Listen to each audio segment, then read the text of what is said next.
Brillanti Musicals, kull nhar ta' ħamis fit-8:30 dejjem fuq One.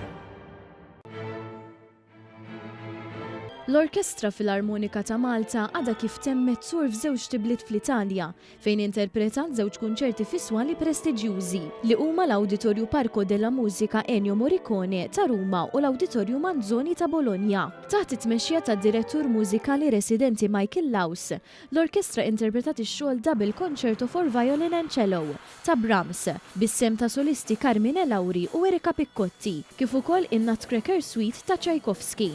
Fil-kunċerti iżda l-Orkestra Filarmonika ta' Malta wkoll interpretat xogħlijiet ta' tliet artisti kontemporanji lokali: The Forbidden ta' Ruben Zara, Messoġejus ta' Christopher Muscat u Crux ta' Josef Buġejja.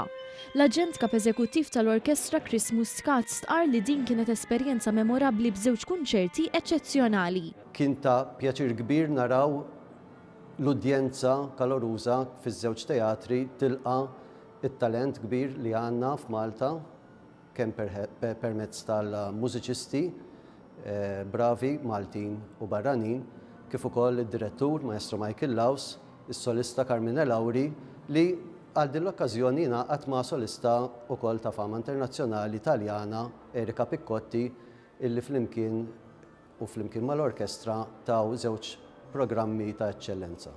Is-solist li jispeċjalizza bi-strumenti tradizzjonali Francesco Sultana qal li din kienet l-ewwel darba li daqgħu strumenti tradizzjonali f'teatri ta' daqstant prestiġġi. Pubbliku li ġie jarana f'dawn il-kunċerti kellu ċans jesperjenza strumenti li kif tista' tgħid ftit Maltin ukoll esperjenzawhom li huma tlieta, iż-żummara li huwa tip ta' klarinett primittiv, għandna l-flejguta li huwa l-flawt tagħna bħala nazzjon, u kif ukoll il-ċirimella tradizzjonali nafuha bħala żaq.